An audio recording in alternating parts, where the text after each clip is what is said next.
Last time on Desperate Attune, the crew was making its final preparations for an assault on Majesty Bank, with the aim of reclaiming the deeds to their stolen land. Munna had already given Bidrohi information about the Hive, which was acting as the bank's security, as well as some uniforms to help them blend in. Uneasy with being in Munna's debt, Bidrohi took this issue to the Vigilant. They told him that they could not be directly involved, but the bank held intelligence on Munna. When that came to light, it would be enough to stop him from filling the power vacuum that would be created if the Hive were to fall. Meanwhile, the avatar of Kethris, Sree, went to visit one of Kethris' old gentry, Priti Chandra Videha. Sree showed Priti Chandra a vision of her future, one where she would be instrumental in reclaiming Kethris and then keeping it safe. Knowing that she could not count on Uduasha to restore her title, Priti Chandra threw in her lot with the Rising Moon and told them where the Kethrisi land deeds were held. Next, the crew needed to figure out how to get inside the bank, and they settled on a three-pronged approach. First, they created a replica ancestor tree and planted it in Begum Kushvi's auction. Eager for Kethrisi artifacts, Venkatesh and Ixis eagerly picked it up, unaware that the tree was a Trojan horse, with Sree hiding within. Moreover, Mushfiq had a connection with it, and could remotely set off an explosion of spirit energy to blow open the vault doors. Second, Clem, Mushfiq, Zahir and Mona Darling would don Hive uniform and blend in with security. They planned on accosting and strong-arming a clerk into showing them to the vaults under the guise of a security inspection. Third, Bidrohi had gathered the rest of the gang and the Kethrisi faithful to protest outside the bank, ready to storm the gates once Mushfiq's explosion drew the attention away from them. The plan was set, but Clem had one other thing to do. They paid a small visit to Little Lotus, the small god of Gilly Gilly Gully, to ask about Ixis' whereabouts. As it happened, Majesty Bank was storing Ixis as well. The demon had taken the form of a nondescript office worker named Daoud, and was biding its time. And so Clem forged their final piece, a god-slaying spear that steals the memories of those it kills, and changes its wielder.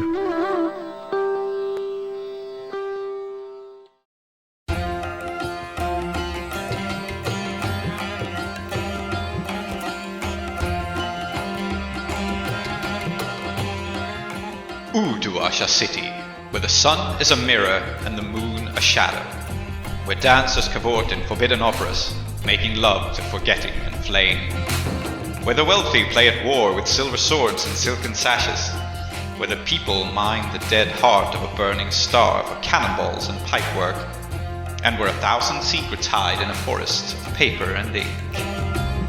Here, the 5 keybearers reside, the 5 who know the secrets of the broken gates of death. 5 only. There is no 6th spire, forlorn and forgotten in the desert. There is no one who looks to the displaced, the poor and destitute and landless, whose ancestry has been stripped from them by foreign looms and foreign sparkcraft, and no one has ever heard of the House of Endings. But this is their story.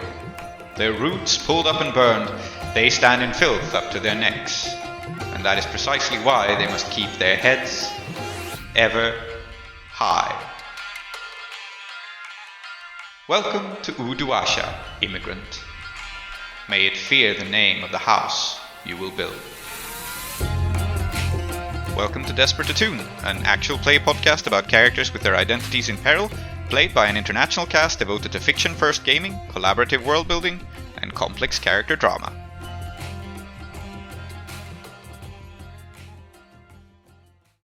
So, what is happening, just to recap, is Bidrohi is outside the bank, protesting. And I think, we will begin with Sree and Kethris, who is quickening inside of the bank vault. Actually, we'll do 3 quick little vignettes of all the scenes and set up all of your problems, I think. I think that's the interesting way to do it. But let's start with Sree and Kethris. So, you emerge from this, how does it look when you hide in this tree? Is this like a... Do you phase out of it with spirit power, or do you open a little hatch? Or how does it look like when you emerge? I am in the hatch because they thought I would need a hatch. But when I went into the hatch, I stopped needing to be in a hatch because I don't exist necessarily the same way as others. The body is probably there. But as previously established, sometimes the body moves and nothing is actually happening, and sometimes things are happening and the body doesn't move. So you wall hack your way out of the artifact. Correct. No clip. Yeah. Yes. No clip wall hack.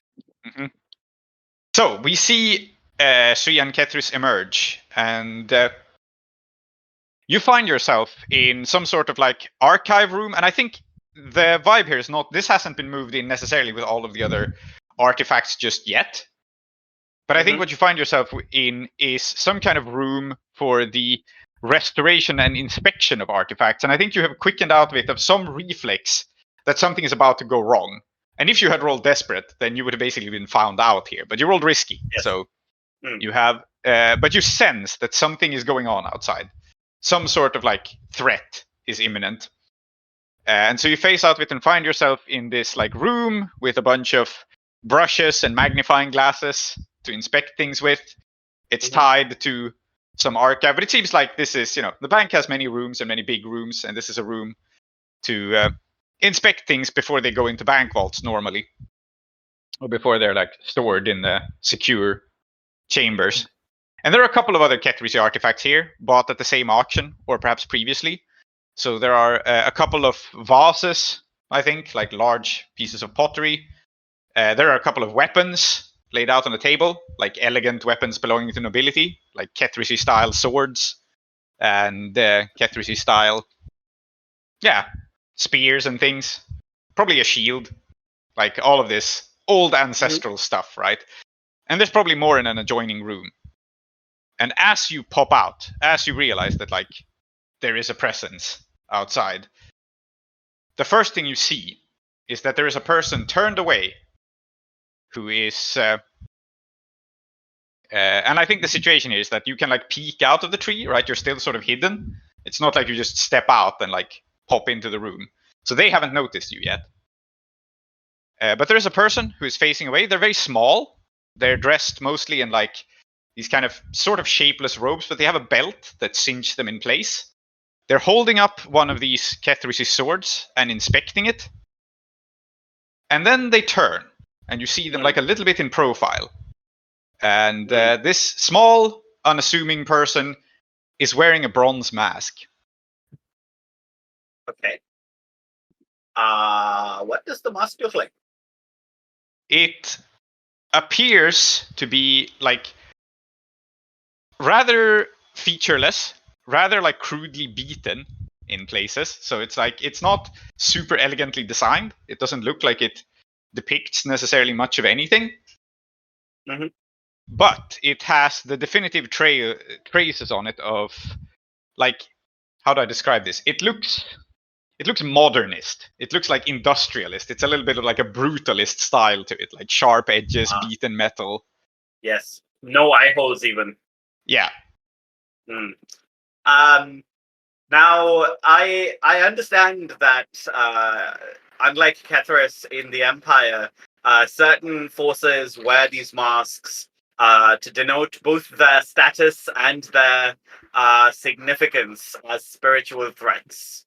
Is the feeling that I'm getting now that like this is one of those people? Well, you definitely get the feeling that this is some sort of spiritual threat.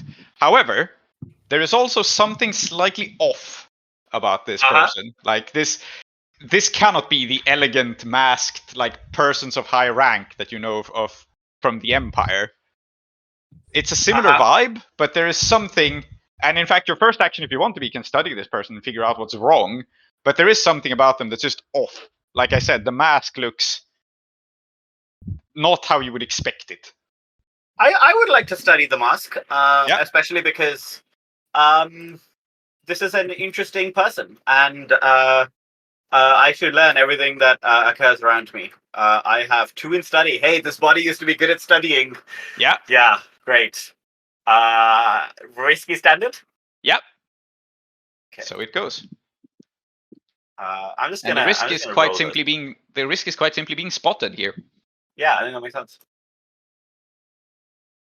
So 1 and a 2. Okay. So you don't get any information, and unless you resist it, you are.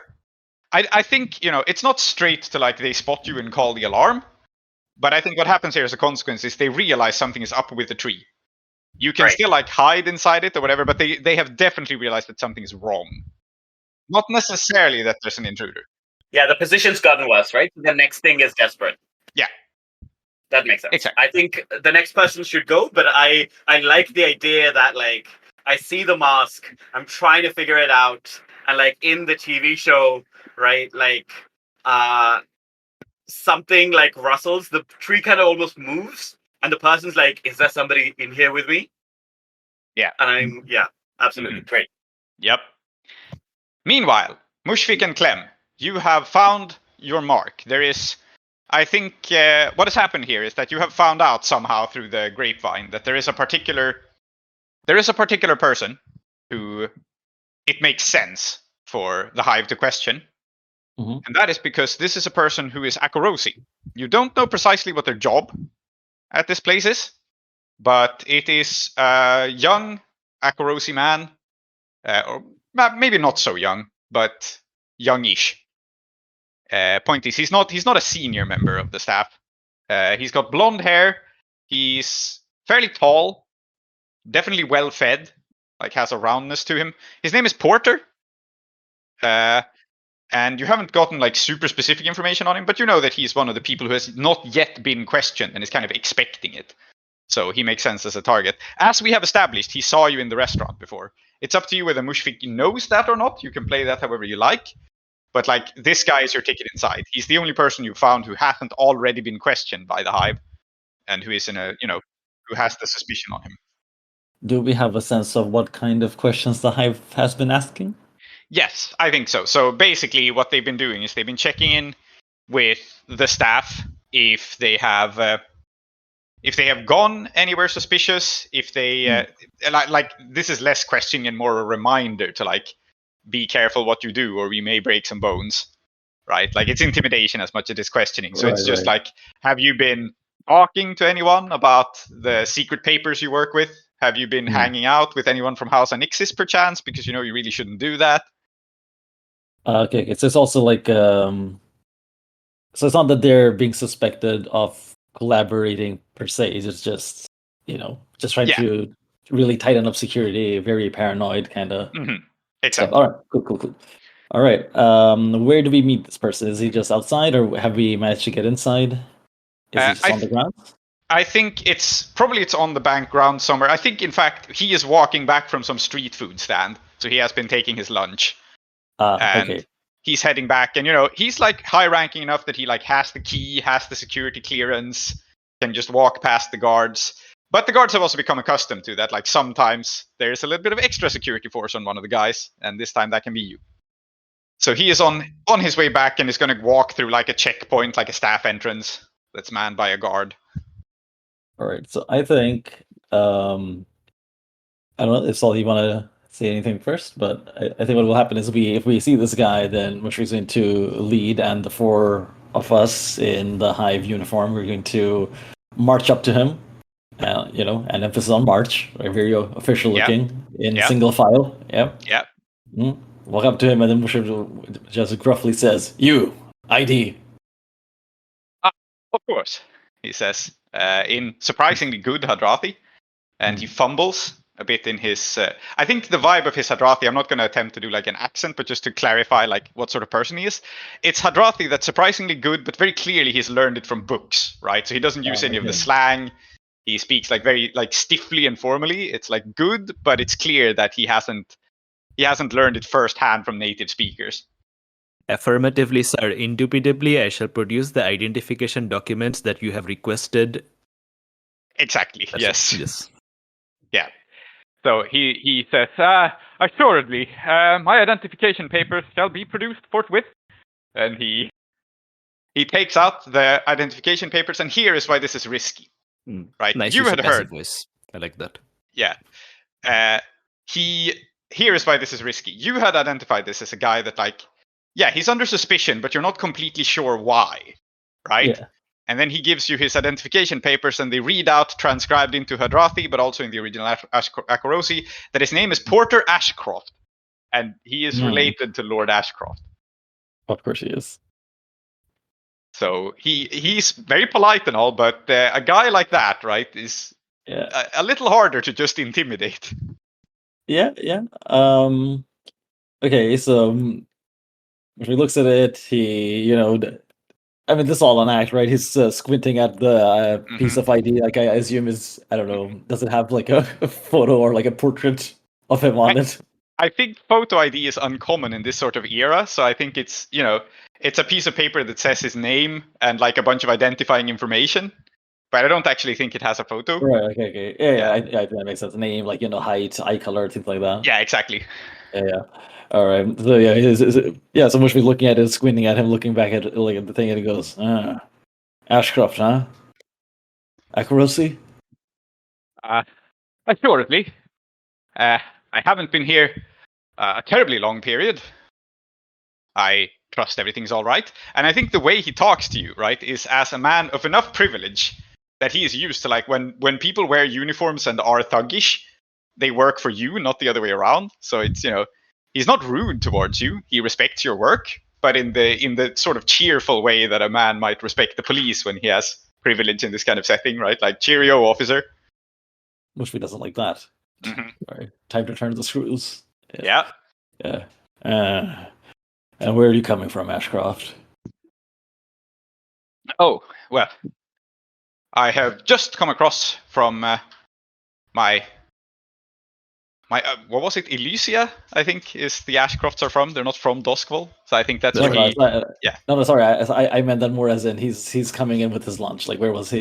Yeah. Right now. Right. Yeah. Mm-hmm. Yes. So he says, I have just partaken in some quite lovely grilled goods down at Hassan's, and he points.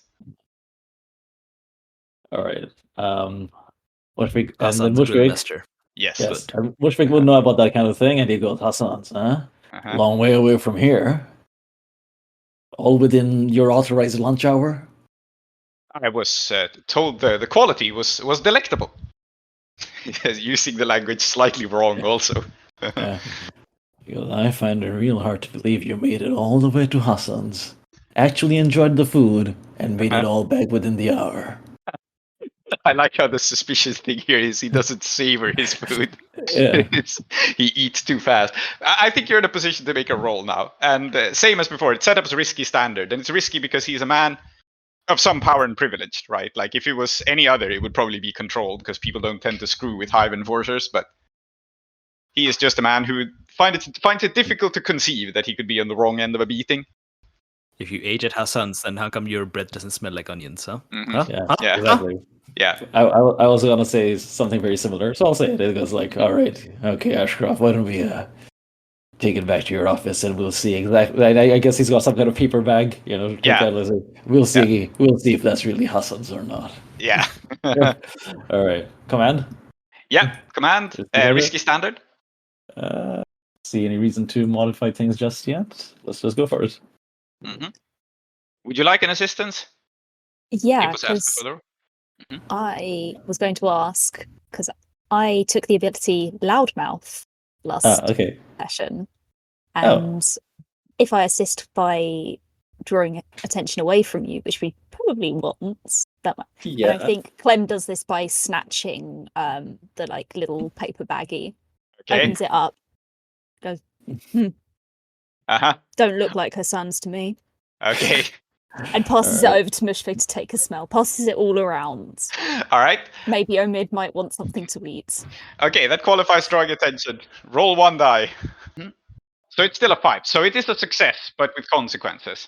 And I think the success here is, of course, that he goes like, yes, we had best discuss the matter in my office. Let's not cause a scene out on the street. So he very politely escorts you back to his office. And the consequence, unless you resist it, is that there is a person, I think you noticed this, there's a person up in like a window of the building who observes this. And if you resist it, then maybe you can slink away, have this not be noticed so this person can't confront you right away. But if not, they're going to intercept you once you're in the office. So you achieve your goal of getting into the office, but you won't get the guy alone. That's your consequence. So someone else will be investigating. Okay. I think there are plenty of ways you could resist it. You could resist it maybe by moving faster, or maybe by being retroactively more subtle about it or something. But if you go ahead with it, you're going to be spotted. Yeah, I'm wondering if I should resist at all, because it seems like something, and it's like something fun might happen if. Actually, you know what? Maybe I'll resist, because we also want to set the bomb off without too much attention. Okay. Somebody set up us the bomb. Yes. I think it's a resist with insight then to like plan this out so that you don't confront him where you can be easily seen from the bank, right? Yeah. Okay, I'll just resist by moving fast. Resist with prowess. Okay, so, that's fair. Yep. We just grab him by by the shoulders and we just drag him in. Okay. It's a 6. So you're fine. Yeah, nice. We're fine. I think it is fully resisted. So there still is like a limited consequence, which is that you have been seen talking to him, but the person who saw you will not have time to catch up with you before you've had like a moment in his office, and maybe you can move on and so on. I'm surprised that none of you pointed out that he went to Hassan's and he didn't bring enough to share with everyone afterwards. Yeah, yes. That's for afterwards. Yeah. Bidrohi, meanwhile, you are participating in this like grumbling protest outside, where I think the vibe is it's carefully balanced to not be too violent right away, right? So it's, there are people outside, there are some slogans being shouted, but there's really nothing very violent. It's like pretty calm. You have a bunch of Ketrisi people there, you blend into crowds, so like you are there, your cohort's there, but there's also a bunch of just random people. I imagine that's the vibe you've set up. Yeah. Yeah. The random people happen to include our cohorts, Omid's onagers. Yeah. And is it possible to get Jackal involved? Sure, she can be outside protesting. Why not? It's funny. Yeah. And like, what's the situation? Like, have they like tripled their guard as a response to this? Are the Fursan getting involved? I was about to get to that. So there are. There's a surprisingly small guard contingent outside. The Fursan aren't involved at all. They have posted extra guards, so there are a couple of these hive enforcers keeping an eye on you, and that's probably a good thing because it draws away attention from the rest of your crew, right? So there are probably normally there are 2 guards at the front door, just like guarding the door, right? 1 on each side. That's how this goes. And they have now doubled that guard so that there are 4. And in addition, there aren't just 4 people guarding it, but there are 4 people who are quite heavily armed. So like they have guns, they can shoot into the crowd if need be, and they can of course very easily summon more people. But I think the threat is not considered such that like they need more than 4 armed men. But they have more on standby. And the risky situation as it's being introduced for you here is there are these 4 guards. You're barely pay attention to this happening in the background, but some birds pass overhead. Some like crows or pigeons scatter off the top of the bank, and you're like, okay, well, birds scatter. That happens sometimes. And then you look up, and you realize that the reason that they are scattering is that there's a falcon overhead. Well, we wanted to put on a show. Yeah. And we had to put on a show. So this is in Pasarhan 2. It's vertical. It's largely vertical. But I imagine a place like the Majesty Bank would be in one of the, I guess, high streets. Yeah, it's pretty far down. It's pretty far down physically, as it's in the rock face. But it is in one of the high streets. Like there's a clear street running up to it. So I'm imagining the case that there's this broad street that leads up to the bank, and then there's a bunch of like or stairs that go away and like around it. So it's like a pretty wide basin, so to speak. There are more buildings above you, but they're not directly above you. They're like 45 degrees. So there's some clearance. All right. I'm going to. I think we're standing around this statue of. Sree, what is the statue of? The statue out in front of the bank. Okay. It is a statue of the Symphony of the Spheres. For the Emperor has told us that the Shattered Isles exist upon a boundless ocean, and the stars are beneath the sea. And so apparently they revolve around us or something. Okay. It's like an astrolabe. Okay. So I'm going to climb onto the Emperor's balls. Okay. Yeah. Right. With not a loudspeaker. I think we established because like previously in the Colosseum score we had like a big horn. Yeah. Which led me to look into whether or not when loudspeakers were invented. So yeah, I am holding a period accurate, like I don't know, metal horn. And I I think I start riling up the crowd, and then I yell out, "Okay, siblings of Kethris and brave allies of the Kethrisi people, the sovereign Kethrisi people. You know who I am. I'm Bidrohi Ankhatam, Sardar Bidrohi Ankhatam, leader of the sovereign Kethrisi people in exile. And you know that the establishment that we are standing outside, it has been looting and pillaging and also cataloging our people's lands, our goods, our wealth, every sort of destitution and indignity that we have been subjected to. We know that it is because of the empire, it is because of the gentlemen, it is because of the noble house of Kethris. But if one institution, one building were to personify all these indignities, it is this building right there.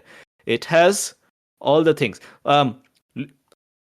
Let's see. And then he kind of like points to a random person in the crowd. You, sir, madam, what have you lost in... What have you left behind in Kethris when you left? Yeah. I'm pointing at, I don't know, some sort of like a matronly woman. Yeah, and I guess she shouts back, whatever she left behind. So she goes like, "A good-sized farm and enough rice to feed my family." Yeah. The deeds to that farm are inside that building there, and you know what? I'm pretty sure that all the profits that are being sold of all that rice, it is also in that building right there. And then I kind of like point to a few other people and kind of like make it personal for them. And then I don't actually remember if I used this ability or not in a previous session, but I think if I have, then I'll just reify it.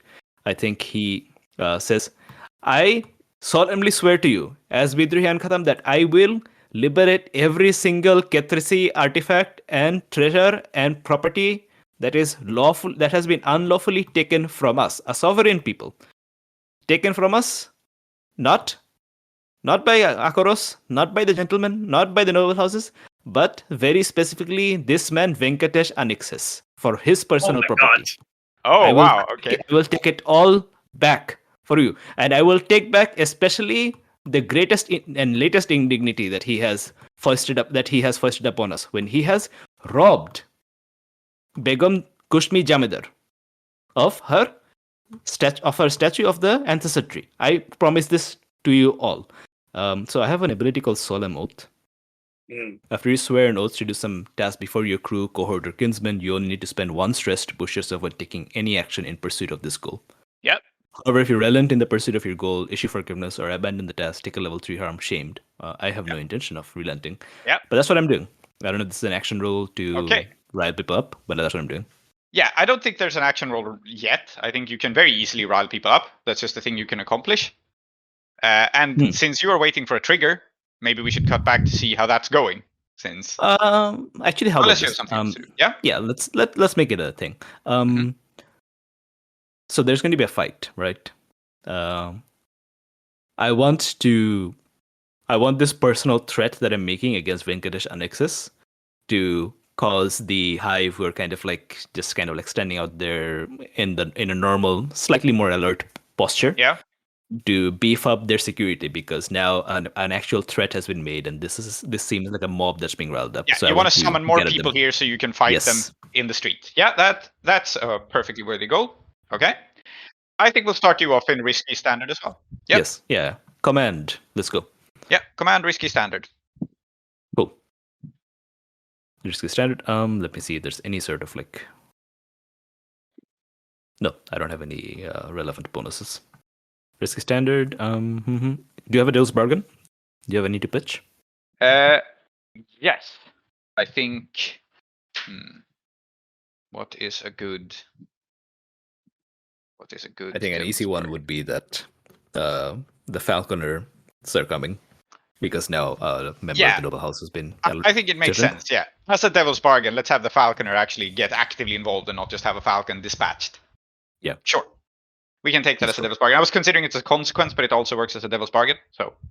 maybe a good consequence could be that, like, yes, the Hive are going to beef up their security, but like I have not sufficiently riled the crowd up enough to actually fight them properly. Yeah, or something. We'll I see. don't know.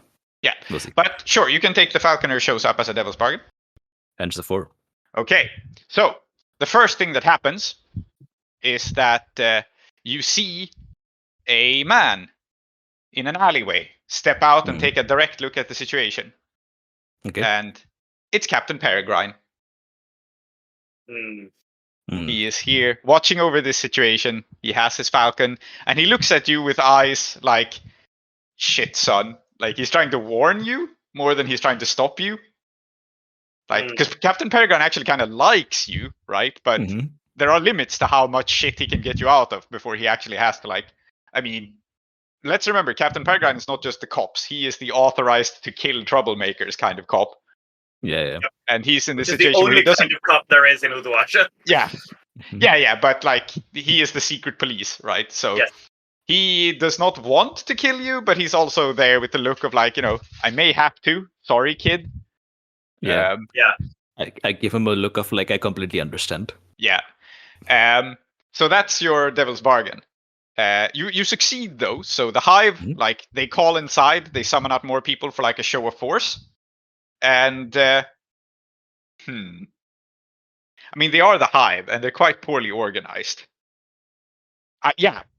It's risky, it's not desperate, so this doesn't quite happen yet. But I think the simple risky consequence is that, like, they run outside, or they call for backup, so that happens. But 2 of the guards who are there, they actually raise their rifles at you, and they shout, like, get down from the statue, or we will shoot. And so your risky consequence is that you have guns pointed at you. Yeah. And what's worse about this is that they are just pointing guns at you to get you to climb down from the statue. But this also means that you're pointing guns at a crowd at this point. Like, if they shoot and miss you, they will hit someone else. So, or they might. I'm going to resist. Okay. Yes, I mean, I'm not on their property. Yeah. This is public property that I'm sitting on top of. And these guys, they are authorized to protect their private property. Yeah. Now they're pointing it at me and the crowd. So obviously, I think, this will escalate. So that's the reason this will not escalate the situation too badly, but it will escalate the situation in a way that might benefit for us. The crowd is going to pull their own rifles because we have some firearms, and also Omid has guns. And also Jackal's team also has guns. Okay, so we didn't pull out the guns first. In this case, I don't think you need to roll to resist this. I think you're just changing the nature of the consequence. Okay. Which is that now there are guns pointed at, like, basically the situation escalates. That's your consequence. Yes. Yeah. Good. I think you don't need to roll to resist. This happens. This is still kind of bad, but yeah. Absolutely. Let's cut back to Sree and Ketris. Yes. Who? Your presence has been detected, even if you haven't been outright spotted. But yes. I guess impromptu, I'm thinking it's like a 4 o'clock spotted, right? Of which you now have 2 ticks on. So yes, this makes sense to me. Yeah. My understanding is that it is very important that the sneaking into the bank go as well as possible, so that we can exit very quickly, and then the distraction can stop. Right. Yeah. And so. Bear in mind that you also have a bomb inside this tree, so like there is going to be an explosion here in some time. Yes. Yep. Also a reason for the running away to occur in an efficient fashion. And so, having understood that, like, what I was doing out of instinct, I may now do on purpose. I will. Yeah, I'm gonna. I'm always aware of. I have demon mind. I'm always aware of supernatural entities in my presence. Take 1d when you gather info about the supernatural, which is what we were doing earlier. Yeah. But that's fine. I think I will just live with that. Rather, I think what I'm going to do now is I will Glorious Visage again, and I'm going to now do this not in the way that I did earlier, where I'm like kind of idealistic. I'm representing myself as my most like, form of like the god in a good way. This is me wielding the power of the Prince of Endings to end this person, because I understand that is what is necessary. Okay, do not spend the stress. Instead, take an action. I'm going to... Okay. Because you failed to actually study and understand this person. Yes. So and that is why I'm doing this, indeed. Right? And it is a little abstract how Glorious Visage works, but I feel bad for you spending the stress here for reasons that may become apparent.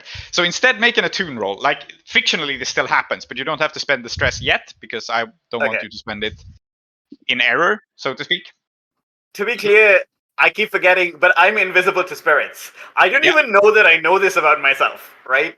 This could be so funny. Yes, okay. Attune, Desperate, Standard. Yeah. Okay. I'm not going to push myself. Uh-huh. I rolled a 5. Okay. So, what is going to happen here is that you're going to get some information on this person, and you're probably going to, like, discombobulate them a second. But there is also a desperate consequence. And the information you get is that, and this is the reason why the Glorious Visage wouldn't have worked. Right. This is one of the horrors you have heard of that Akoros practices. They are a hollow. But they're more than that. This is a hollowed out body without a soul that has been tinkered with in some rather horrible and objectionable ways. An abomination against the god. Yes. A being that has neither beginning nor ending. Yes. This is not to be permitted. Yes. And so your desperate consequence is it is your sacred duty to destroy this thing. Yes. That's part 100%. Of course it's my sacred duty to destroy it. It is what I'm gonna do now. Yes. So there are 2 consequences. One is you get spotted. Like, this thing is aware of you. Yeah. 2 is it is your sacred duty to defeat it, and you cannot leave this room until you have. And 3 is there is still a bomb on a timer. So yes. Okay. The only thing I want to resist here is being spotted, which I guess was saying as like the last 2 ticks on that clock, but also like just so I can still have the initiative. Yeah, the element of surprise. Absolutely. You may roll a resistance roll for this. And you are still in a room with a timed bomb, and you are still like single-mindedly focused on killing this thing before you flee the bomb. But it has not spotted you yet, so you have the initiative. Absolutely. Roll the resistance roll and see how much stress that costs you. Would you say resolve here? Yeah. Because okay. I get 1. We also have like a special bonus for resisting supernatural consequences, I think. Yeah. Okay. So that's 2 bonus dice, because I get 1 for myself as well. Yeah. Yeah. That's so many dice. I take 1 stress. 1 stress. The highest you roll is a 5. I'll take it. Yeah. And I will. Good. You have the initiative. Let's stay with you. Yeah, What do I will you do? say. So they're still agitated. They know something is up, but they haven't spotted you and haven't attacked. It's an issue, right? It's a problem. And I will say, in the name of the Prince of Endings, in the name of the rebel, of the liar, of the bright one, I declare you abomination. I shun you. And I am going to... I have only 1 dot in rec, but I feel like...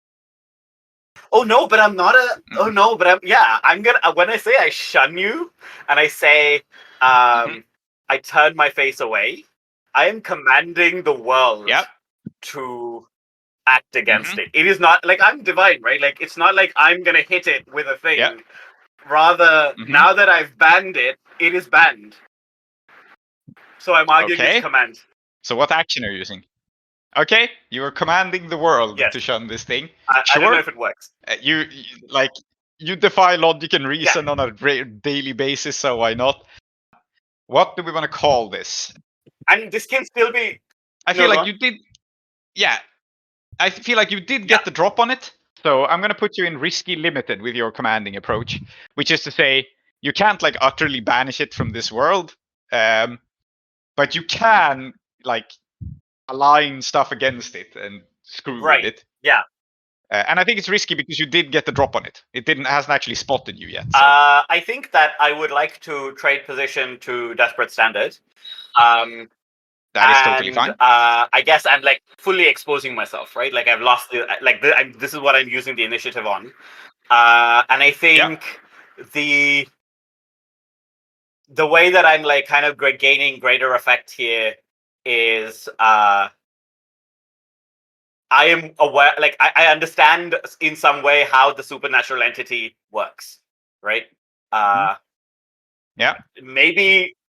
I mean, you're surrounded by items from Kethris, so it's not necessarily necessary that the world shun it. Kethris has also to shun true. it, right? Yeah, I mean, for me, they are the same. Yep. The world outside Kethris exists and is important to those people, but Kethris is what matters to me. Okay. I have started a clock here called the Unwarden's End. So succeeding with Desperate Standard will put 2 ticks on this clock and also accomplish a couple of other things because of how this banishment works. So I will roll command. I'm going to assist you. I can assist people regardless of from distance. I mean, we already have the Bounded Darkness as well. Yeah. I mean, I don't know. I have one of your names. I am named after you. Or the other way around, or something. Is that a thing? Because I have called upon you, and I did this on purpose, right? I said, "You are banished." So therefore, if you act with me here, man, that's gonna work. And especially if then you are somehow acting against the bank and it's part of the bank, probably somehow sympathetically, it's fine. Yeah. Okay. Let's see how it goes. So you're at Desperate Standard. You can push yourself for effect if you want and go to Desperate Great. 3 ticks. Desperate Standard is fine. With 1 bonus die. Suddenly, I'm really missing all of Saida's nonsense and the amount of dice they could get if they just did the right series of things. 6. Okay, so it works. So, 2 ticks towards this clock. You banish the entity, and what is going to happen here is that the things in this room reject it. So there are 2 ticks towards this clock. It has not been destroyed, but the reason this is good for you is you are still like honor bound or like I don't even know compelled to destroy this thing. But by banishing it from Kethris, by having it reject Kethris, it flees the presence of the bomb, which is a good thing because it means that you will not have to fight it with the ticking time bomb going off. So I think this is what happens. Like you shout out and it flinches backwards and it retreats even though it does not know fear. It's just like I'm not allowed in here. So it just leaves. It's a being of logic. It's been banned. It should leave. That makes sense. And I will pick up, like, I'm happy to roll like a random table for this, but I will pick up a Kethrisi artifact at random because having banished it from Kethris, I must carry Kethris with me, right? And I'm gonna grab that as my weapon. I think what you pick up is an axe because I think that's fitting. Have you seen there's a Perry Bible Fellowship cartoon? I'll put it in the chat. But yeah, absolutely. I pick up a very fine axe. I'm just gonna add a fine axe for now on my sheet. I like the idea of it looking like one of those Maori weapons that are entirely made of wood. Yes. Yeah. Very good. Yeah. I will mark a fine axe. Very cool. So you are armed with an axe, storming out of this room. And I think we're in the bowels of the bank, right? Is it the case currently that I say chase the unwarden out? That like there are people around who are noticing?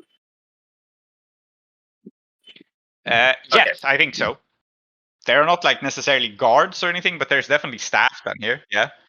Which is fine. I just want to confirm that that's what's happening because I guess if you're a rando worker, what you are seeing is a weird machine, non-work machine being followed by me. Great. Yes. I mean, you're base killing your dudes. Indeed. Yeah. That is what is happening. Okay, yeah, and I guess I'm gonna. I have 1 die, but like, I'm gonna wreck. No, I should skirmish. Let's be smart about this. Okay. So you're pursuing it and hitting it with an axe. Yeah. That's the. Okay. Well, you have the upper hand since you're chasing it down and have banished it. This is a very dangerous opponent, but I think you have consistently kept the upper hand. So I think it's risky, and I think it is standard. You have an axe. It's not like indestructible. And my axe. So that's 2 more yes, ticks. Very good. Yeah. Great. I will roll my skirmish. I think I will push myself now for a die. Unless there's a devil's bargain here. That's interesting. Is it? Oh, yes, there is a devil's bargain, I think. And that is that you chase it out. I mean, again, this is a high security area, so there are some workers nearby, but it will duck into like a random corridor or whatever. I think the devil's bargain is you chase it into a trapped area. Sure. Because the bank has traps. Absolutely. So. Yeah, totally fine. I will take that. And it's as dangerous to it as it is to me, almost. It's not, but I'll take it. Yeah. Cool, yeah. Yeah. Skirmish, risky standard, 1 die. And I think after this... chase it into the boulder room. Yes. Yes. 5. 5. Okay, so you chase it down a corridor that leads towards the vault. That's what's going on. There's like a big passageway leads in the direction of the vault. There's like alarms. There's shit. You don't know what precisely the traps are yet, but like it's less that you spot the traps and more that you go like, you know, a place like this would put its traps here. Absolutely. And so, I mean, you get 2 more ticks. So you hit it with the axe. There's a sickening crunch as you sink it into like a combination of metal and flesh. Oh yeah, terrible. And I think you realize that this is like some sort of like person who was alive at the time who has been cast into bronze. Much worse than the Uduashan use of wax, right? Because at least that is after it's been like consecrated to the mercy-minded one, right? This is just horror. This is terrible. I cannot bear this. It cannot be borne. Okay. And as I'm hacking it, I'm just chanting what probably will end up being like the holy verses of our religion to our God, right? Because he is working through me, and I have no choice but to do what I need to do, which is this. But yes, please tell me what has gone wrong for me. The consequence is that like you hack at this creature, and it flinches away, and it leaps up, and it starts running on the wall, and then it starts running in the ceiling, and then it places itself out of reach for you. So unless you resist it, you have injured it, but it is now in a position where you can't reach it. And I will remind you about the traps. Yes, very good. Cleverly maneuvering out of the reach. Yeah. Apparently being a Frankenstein, and I'm not interested in pedants saying Frankenstein's monster to me. Being a Frankenstein means detecting traps. Everybody knows this. I think I will not resist. And the reason I will not resist is that the next action I'm going to take, which I think we can come back to, is I am going to deftly dodge all the traps and then sink my axe into its skull. Yep. Well, what will happen then, just to see where we leave Saida, is that you chase it into this corridor, and then a couple of things are going to happen to Saida at once. And we're going to go back in time a little bit for Mushfiq, but in very quick succession, 3 things happen. 1, the alarm goes off, because people are running into the trapped area. One of those traps is an alarm. The alarm goes off. The bomb goes off. So the artifact room blows up with like spiritual energy. And the third thing that happens is that vents open in the door and scalding hot steam straight from the well of the Udu shoot out on you. That's incredible. Ow, oof, ow, ouch. Yeah. That's great. So yeah, that's your situation. There's an alarm. There's a bomb behind you. Yes, there is steam. Great. Yes. And like this so much. The bank is going to try to boil you alive in here. Meanwhile, in the past, Mushfiq, Mushfiq and Clem are in Porter's office, which he has escorted you to. It is a modestly sized office of, I think the energy that it gives off is that he's fairly new in the job. He has moved in a bunch of his books and reference tables, and so on. And the vibe that you get, I think, is that this guy is still settling into the role and doesn't really have an idea of what he's doing yet. He is he seems to be like diligent, but definitely like quite green. Yeah. Okay, so before we continue, you said ticking time bomb, but Mushfiq does actually have to set this off, right? Okay, Like it's not gonna go. Yeah. I guess fair enough. The tick is Mushfiq not knowing what Sree is up to. Mm-hmm. Yeah. Yeah. All right. Cool. So we're in this guy's office. We've accused him of not really being at Hassan's. Yeah. And yeah, what is happening here is that there's still someone coming to check on him, but you have some time with him yourself to like either interrogate him or leave or something. But you have gotten past security. You're now in the office part of the bank. Okay, I mean, it's not just me. Clem's here as well. So, Salty, how are we feeling? Yeah, you have drawn the attention. This man is a little offended that you've taken his lunch. But my feeling is that we could just leave because we're in the building, but also it'd be more fun to continue bothering this man and try to unravel the mystery of where he really was. Grill master. Yeah. Yeah. So I think Porter looks at Clem and he says like, now, may I have my victuals back, if you please? Hadrathi is Clem's second language, and yeah. I think it takes a moment. Oh, you want your lunch back? Yes. Sure. Looks like Hassan Grill Master to me, boss. Yeah. Can we establish whether or not his lunch actually is from Hassan's? Yes, I think he has been telling the truth the whole time. That is terrible. That poor man. Wait, did you forget that you were making that up? Yeah. Did you forget that you were lying about him? No. Not really from Hassan. I didn't forget. I'm doing the thing where you turn the lie into the truth. Yeah. That it actually wasn't from Hassan's the whole time, and we've blown the lid of this whole thing. Yes. I think he takes it back. He looks at it and he goes, "Now, thank you very much. Really, I understand the need for security, but for the next occasion, if you kindly please speak with my sister instead. She knows much more about what is going on than I, and I can assure you I report diligently to her. I mean, I know we're in different departments, but we speak on the regular." Which sister would this be? Which Ashcroft sister? Yeah, this is a new Ashcroft I'm introducing, because he's not one of the direct descendants of the Lord. He mentioned that. It's like an uncle or something. But he has a sister. And this is the thing that's being revealed here. And he looks to Clem, and I suppose being offended by Clem because you used the loudmouth ability, right? He does say, like, if you're concerned about security, I think it's best have a word with her.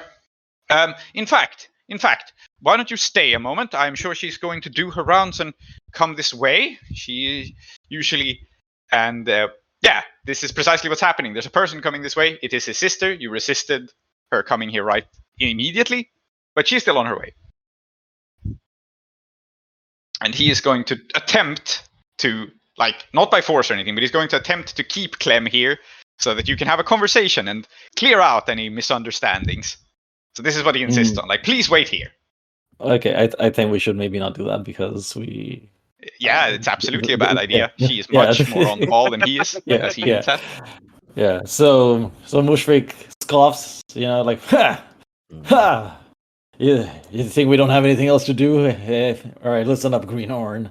I can see that you're new to this job, and maybe you don't understand protocol. Maybe you don't understand how important it is to have everything under wraps over here. You think you can just wander off to Hassan's. You take your time, you dilly-dally. Maybe you talk to a few people. Maybe you tell them what your day job is. But we're not going to stand for any of that, all right? Next time, you eat your lunch in your office like a good boy, all right? I'm going to be the good cop here by just going, I understand Hassan's really good. All we want to know is how the hell you get there that quickly. Back there and back. Look, you don't have to tell us exactly how. All you need to do is just say, why? Can't be that hard. Yeah. Look, you just need to answer our questions, mate. It's not... Yeah. You'll be fine. Yeah. Okay. So what is going to happen here, unless you make a roll or something, and this is not him being malicious or clever. This is just literally him complying, but a little bit maybe a little bit maliciously, is that he wants his sister to check you out because he's a little bit suspicious. So he's going to tell you in great detail how he got to Hassan's that quickly. And he's going to go like, and then I walk down that street, by the cobblers, and then I turn right, and you can save a little bit of time if you cut through that alleyway. And then you think you want to walk across the bridge, but actually there is a house that connects across the bridge, which you can walk through if you go through the market. And you're just like, what's happening? Punch this guy in the face, shut him up. Why are you tolerating this? What is this plot? So he is just going to, unless you do something, he's going to very carefully explain all the shortcuts he has learned to get to the best lunch places, which I guess is sort of helpful information. And then his sister's going to arrive. And the consequence here is that you will realize that this foreigner knows Uduasha better than you do, and you're going to feel ashamed. Maybe it is so. But brother, we are also foreigners to Uduasha. Yeah. You've been here longer than he is. Yeah. Oh, it's worse than Mushfiq. Yeah, I think the vibe is just that he's learned the area like around his office in great detail because he's not gone anywhere else in the whole time he's been here. He's like been living in the office, so he knows how to get to Hassan's in record time, as everyone should. He's been practicing. Yeah, wait, and Mushfiq goes, "You mean the door, the back room of the tailors isn't locked all the time? You can just walk through?" Yeah. And he was like, yes. And they're quite friendly about it too. I bought a handkerchief there, so now I'm a customer, and they say hello to me as I walk through. Yes. That's very important because there's one thing about Hassan, he uses too much garlic sauce and you have to wipe it off. Yeah. Mm-hmm. And when he says that they say they know him and they say hi, Mushfiq nearly draws his sword and says, "But that takes some valuable seconds, you bastard." Okay, well, if there isn't an action here, the sister's going to enter the scene. Yeah. I think I'm going to make it an action by slamming down some paper and going, "Look, just draw us out for us. Maybe, around whatever route you take through the bank to get here. That'd be fantastic." Like fighting for not lives, because I'm not alive, but something, and you're like doing this. Oh, man. Yes. This is because it's important for my boyfriend. Are you official now? You're official now. Nice, easy route. Okay. Lovely. Yes. All right. Make some sort of roll. I guess it's command to make him hurry up so you can leave. Yeah. I'm going to edit the Mushfiq character sheet and rename it Clem's boyfriend. Well, just make that his playbook. Well, So, Clem, I think that you're looking at command. I was going to do that, actually. Mm-hmm. I think that you're looking at controlled standard now, because the controlled consequence is simply that like a person shows up. So it's not that risky, but it is a thing you want to avoid. So So if the roll fails, right, that's what we're looking at. So controlled standard. That's good. With standard effect being you can extricate yourself from this scene. I will throw in that if you want to go for a great effect, I will throw in also what that means if you want to go risky great. And I think great effect in this instance means slamming down this paper in front of him and establishing your authority over not just him, but over like other office workers who can hear and see this. So if you want to go for great effect, all of the office workers will be cowed by you and be like, okay, you can go wherever you want. And on top of that, you will also learn a really good shortcut to get to Hassan's. Yeah, that's also important. Just happens. Yeah. I think I'll trade for risky great. That's more exciting. Good. I imagine it's dilly-dallying. Very good. I think. All right. I imagine that Mushfiq is going to have to like set off the bomb sometime soon, right? Because he's. So I think the devil's bargain here that I will offer. It's a very nice devil's bargain in a way because you're going to do it anyway. But I think a reasonable devil's bargain is, in order for you to speed up, is like have the bomb detonate now because it gives you a convenient excuse to leave.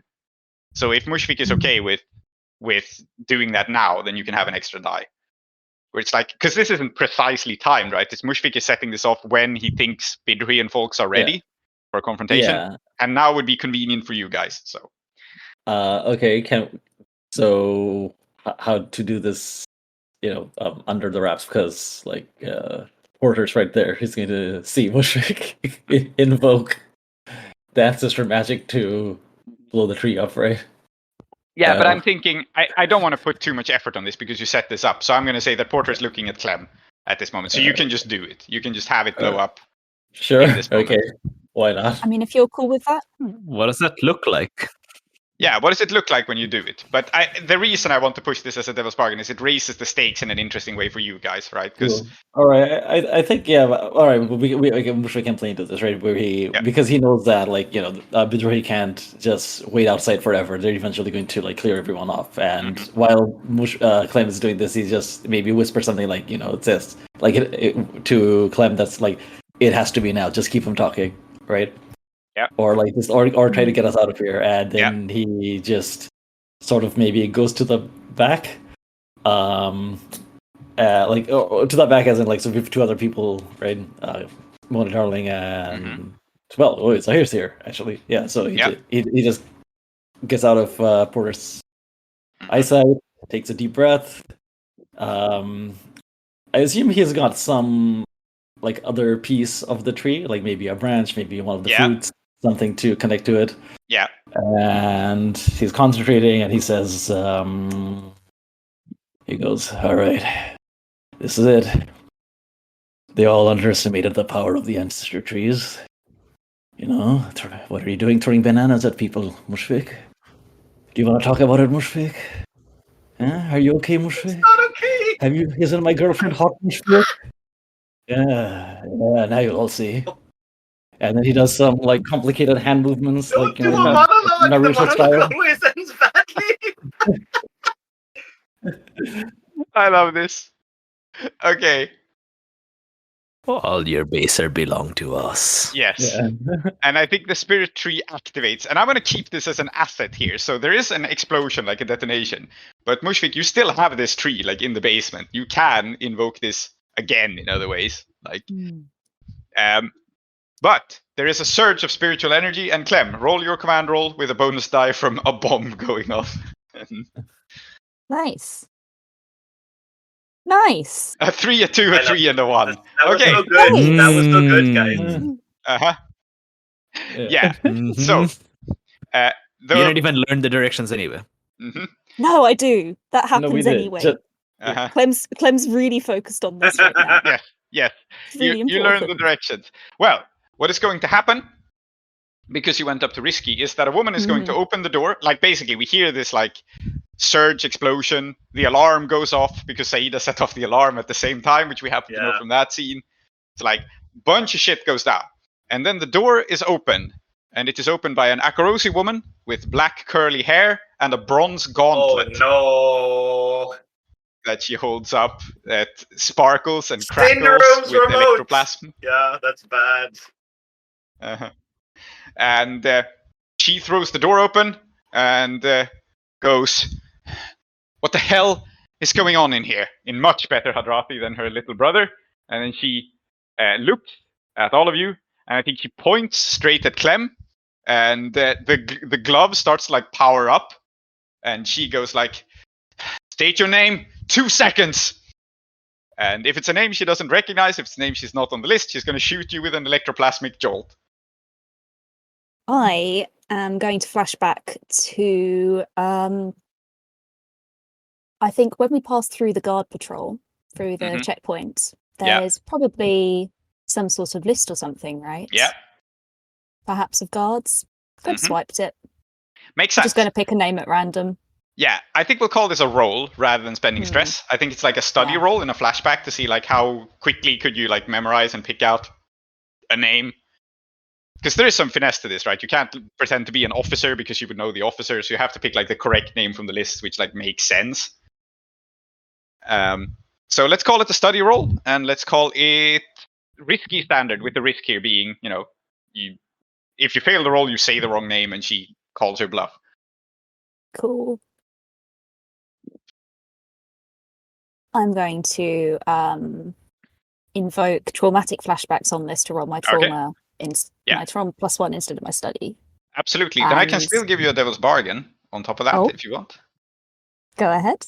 Yeah, I think the devil's bargain I have in mind here is, let me look for a second. The The devil's bargain I have in mind is you can say a name that would maybe not necessarily draw her attention, but like we have established that there's an audience, right? Because you could have intimidated the other people. You're going to say the name accidentally of someone who's very close to Saturman. So it'll draw his attention. How do we feel about that, gang? I'm down for it.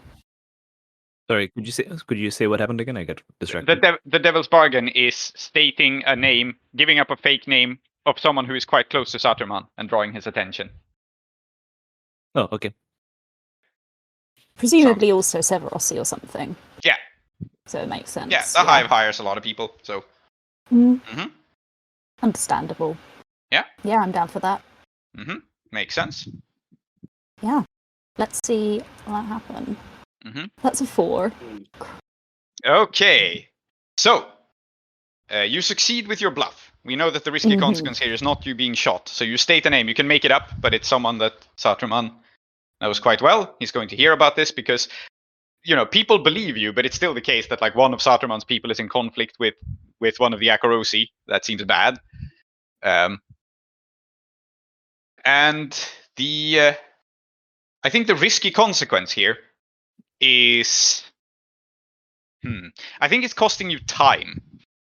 I think what's going to happen here is that she lowers the gauntlet, and she goes like, "All right," and she looks to people. Since you've stated this name, right? She looks to people outside who look worried, and she turns to the side and she just goes like, "Let's have a chat with the man." Then, I'm in the middle of upgrading security. I really didn't need this right now.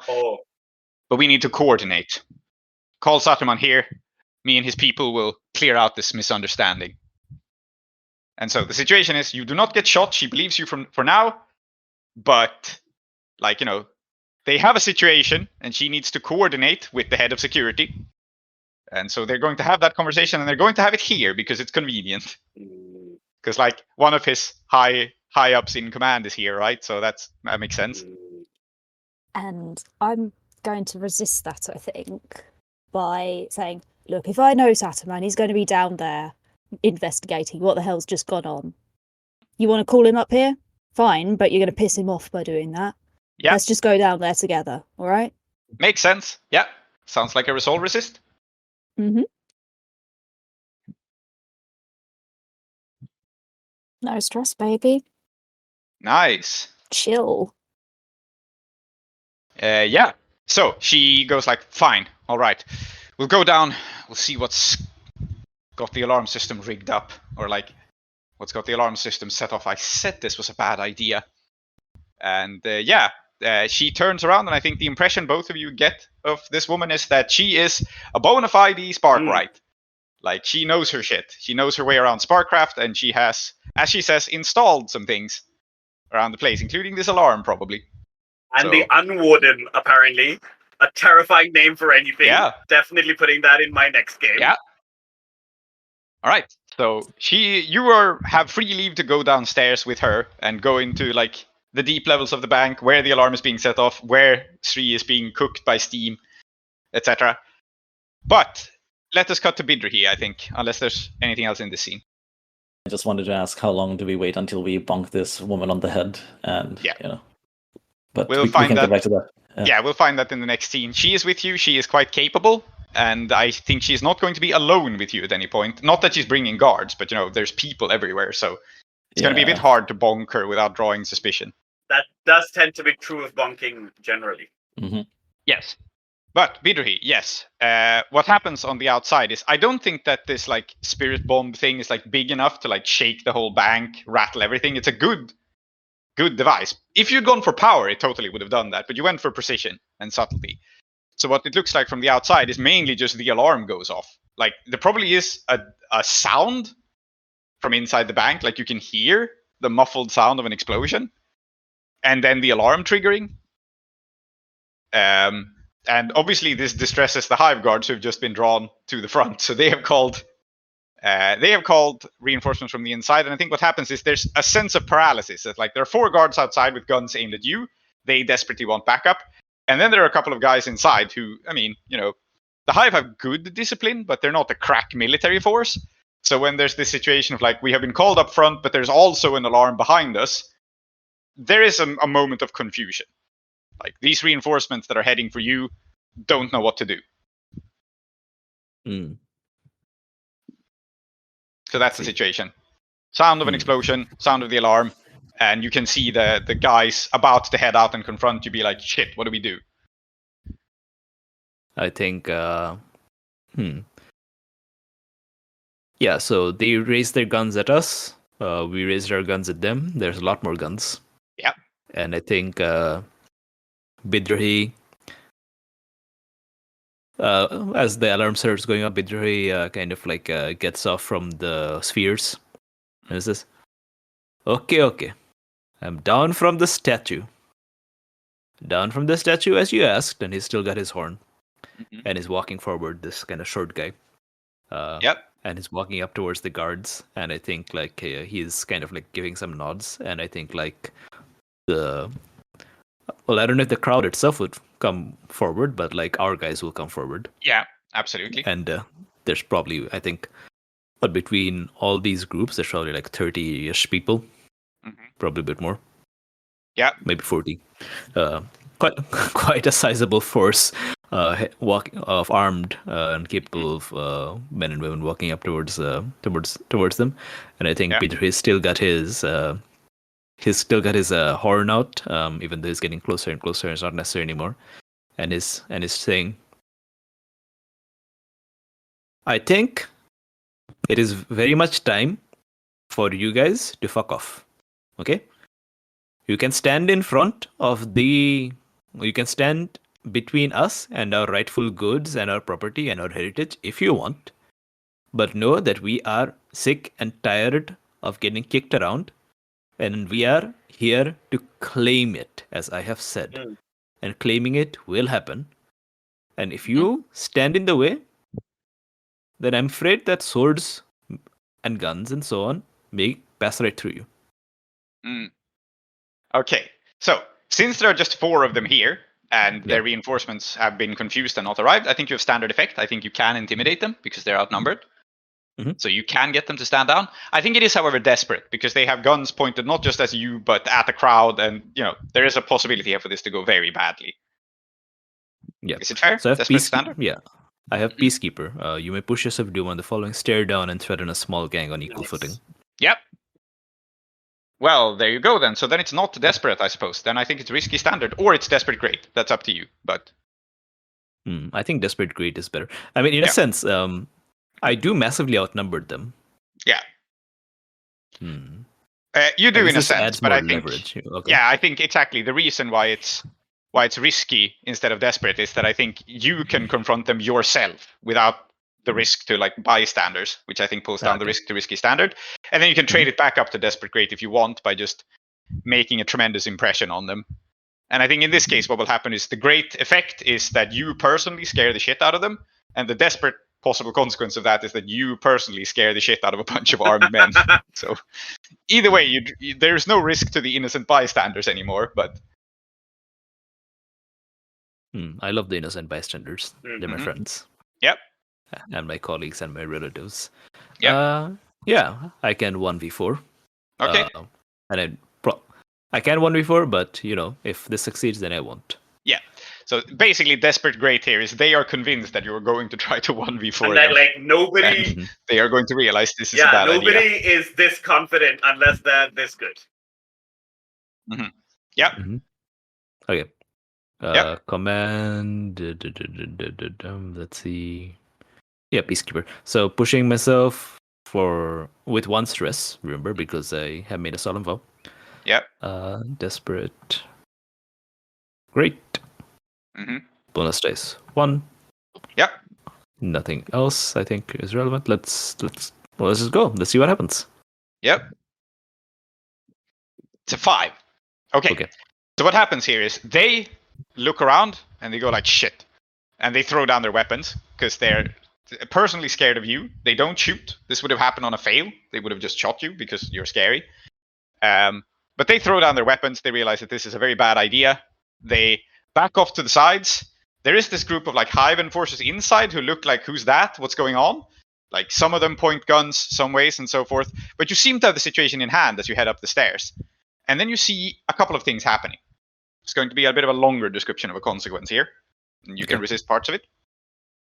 And what you see is Captain Peregrine walks out of this alleyway where he's been standing, and it's clear that he is trying to like intercede in the situation.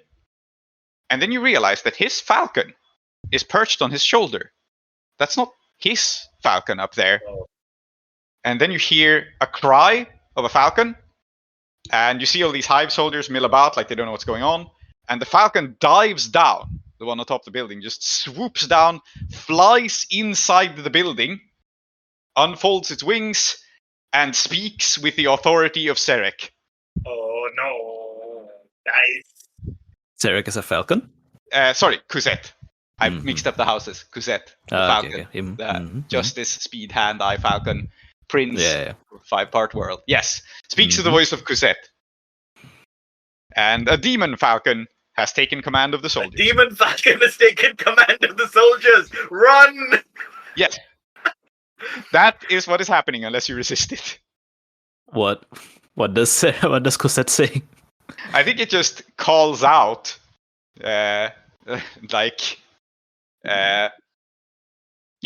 I think it just calls out the one word. It cries it, and this is not the case that this is like a reverberating battle cry. It is the case that it speaks a thing in a demon voice and makes it true. That's what I was trying to do.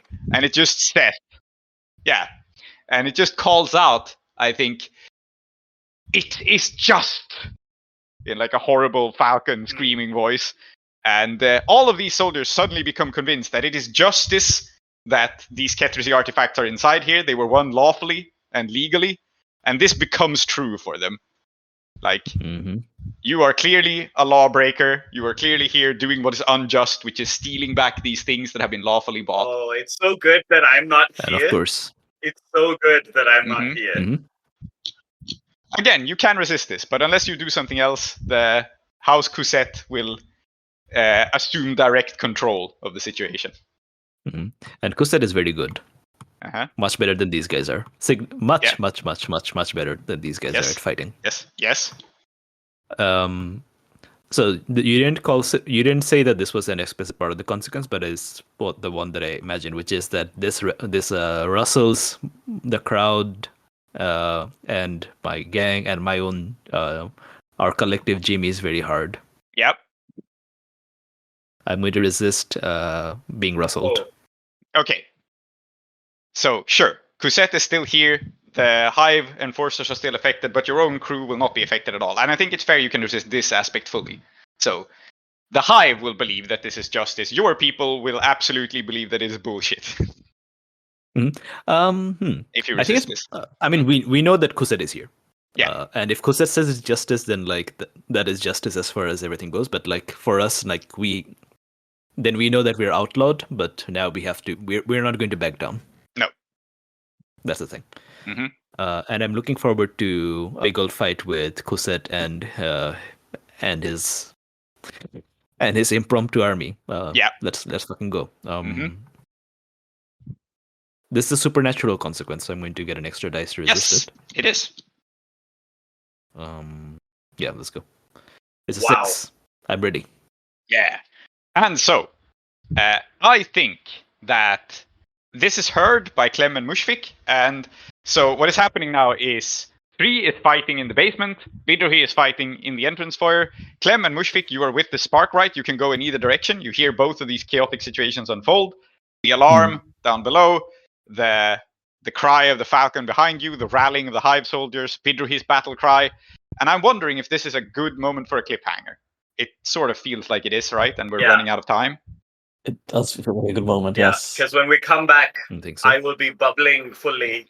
Mushfiq and Clementine will be doing the thing that happens in the third Pirates of the Caribbean movie, where they get married in the middle of a massive battle. And then Bidrohi is going to kick the shit out of a demon. Yeah, I think we've set ourselves up pretty well here. Yeah. Okay, birds. Yeah. So yeah, we have Ixis involved, but subtly and sneakily, as is Ixis's way, and we have Cosette, who just assumes direct control, as is Cosette's way. Oh my god, is that what's happening? And soon Sarek's going to be like, oh my god! Sarek's like, I heard you're breaking your lease. Get back here. Oh my god, Yeah. it's Harbinger. Yeah. Okay.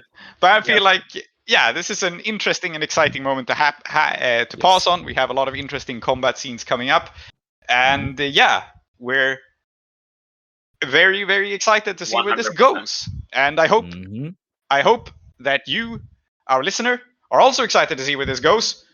So be with us next week as we wrap up the score on the Majesty Bank. Thank you for listening. Here close the doors to the House of Endings.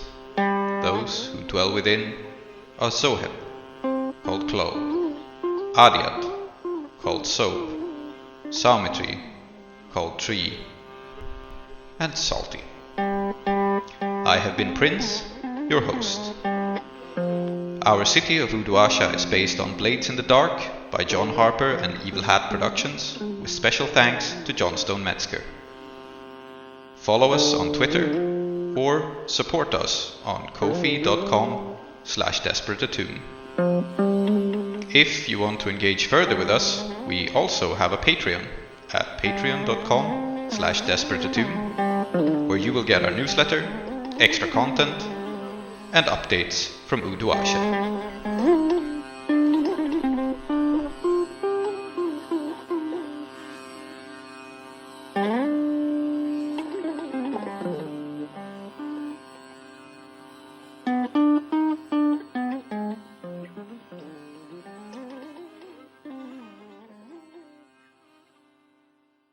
Next time on Desperate Attune. Before I go in there. Okay, so I think the little Bidrohi in your head puts his hand on your shoulder and says, Brother, Mushfiq Bhai, you have to make this tree both bombastic and fantastic, okay? The energy that it should give should be like absolute rock your tits off kind of energy, okay? So you will have to give it a vibe. You'll have to give it a vibe of concern maxing, okay? Concern maxing and emergency billing, okay? Give it this sort of vibe where the entire house is going to burn down. Do you understand what I'm saying to you? No! This is awful. No. This is No. horrible, but yes. What the hell is concern maxing? Somehow the tree's going to catch on fire.